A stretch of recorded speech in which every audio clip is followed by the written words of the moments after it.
Nama Eko Patrio menjadi perbincangan hangat belakangan ini karena disebut layak menjadi calon menteri dalam kabinet Prabowo Gibran oleh Ketua Umum Partai Amanat Nasional, PAN, Zulkifli Hasan. Eko Patrio dinilai memiliki potensi yang mumpuni sehingga menjadi bahan pertimbangan PAN dalam mengajukan calon menteri kepada Presiden RI terpilih, Prabowo Subianto. Menariknya, politikus pemilik nama asli Eko Hendro Purnomo itu awalnya dikenal sebagai komedian lewat grup Lawak Patrio bersama dua rekannya, Parto dan Akri.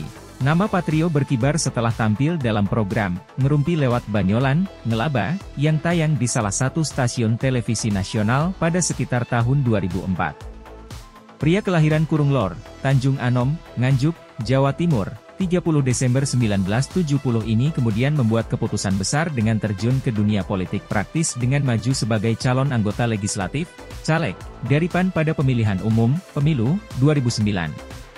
Saat itu, Eko berhasil duduk menjadi wakil rakyat meskipun harus melalui drama karena ada keputusan Mahkamah Agung, MA, yang menganulir hasil pemilihan legislatif, Pileg, 2009. Setelah itu, karir politiknya bersama PAN semakin cemerlang.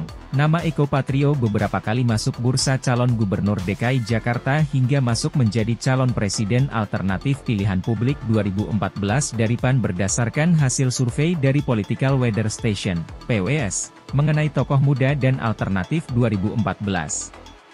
Berdasarkan catatan Kompas.com, berikut perjalanan karir Eko Patrio sebagai politikus sekaligus raja bisnis di dunia hiburan. 4 kali terpilih jadi anggota DPR. Eko Patrio tercatat sudah 4 kali terpilih menjadi wakil rakyat, atau anggota DPR RI terbaru. Dia terpilih pada Pileg 2024 dari daerah pemilihan, Dapil, DKI Jakarta I.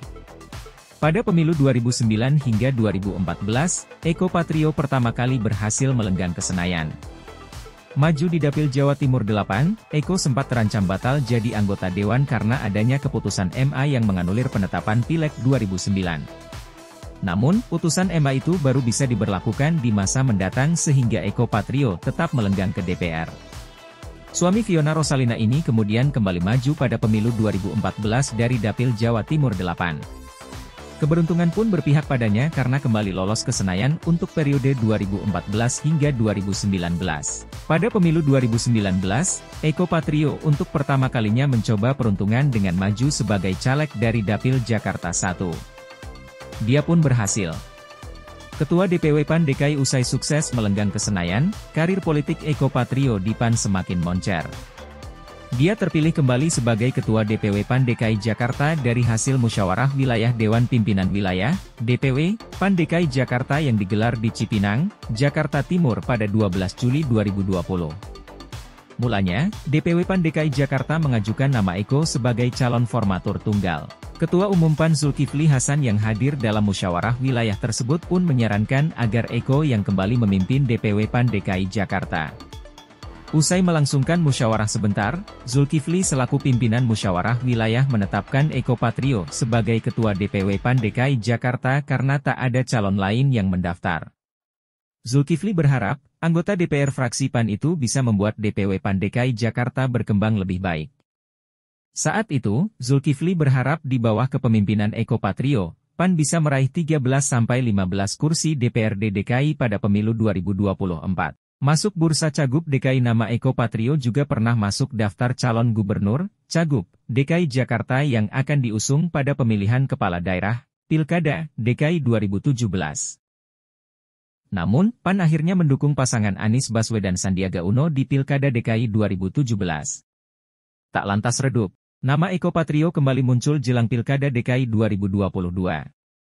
Ketua DPP PAN Saleh Daulay pada Februari 2021, mengungkapkan bahwa partainya telah memiliki sejumlah kader yang siap menjadi kepala daerah, terutama Gubernur DKI Jakarta. Nama-nama yang dimaksud Saleh antara lain Ketua DPW PAN DKI Jakarta Eko Patrio. Pada Pilkada 2024, nama Eko Patrio kembali disebutkan PAN masuk dalam bursa kandidat kepala daerah yang berpotensi diusung. Masuk bursa Capres PAN dan Capres Alternatif 2014. Eko Patrio juga pernah masuk dalam pertimbangan sebagai kandidat calon presiden, Capres, yang diusung oleh PAN untuk pemilu 2014. Meskipun, akhirnya PAN mengusung ketua umumnya saat itu Hatta Rajasa sebagai calon wakil presiden, Cawapres, mendampingi Prabowo Subianto. Nama Eko Patrio sempat diperbincangkan karena masuk dalam daftar tokoh muda yang dianggap publik mampu menjadi alternatif calon presiden 2014 dari PAN. Poin tersebut merupakan salah satu poin hasil survei dari Political Weather Station, PWS, mengenai tokoh muda dan alternatif 2014. Menurut hasil survei tersebut, Eko yang pernah berprofesi sebagai pelawak dan menjadi anggota DPR, merupakan alternatif lain dari PAN, yakni Menteri Kehutanan Zulkifli Hasan, Wakil Ketua Umum PAN Derajat Wibowo, dan Sekjen PAN Taufik Kurniawan. Eko berada di posisi paling bawah dibandingkan 3 nama lainnya, dengan dukungan 2,8% responden. Gurita bisnis tak hanya moncer di dunia politik tanah air. Eko Patrio yang lahir dari dunia seni juga sukses menjalankan bisnisnya di dunia hiburan. Eko Patrio memiliki bisnis production house, PH, yang digelutinya selama lebih dari 20 tahun, diberi nama Komando. Sejumlah program acara televisi berhasil ditelurkan. Salah satu yang cukup fenomenal adalah program Pesbuker, yang sempat tayang di salah satu televisi swasta nasional. Pria yang akan berusia 54 tahun pada 2024 ini juga memiliki manajemen artis yang menaungi sejumlah komedian kenamaan tanah air.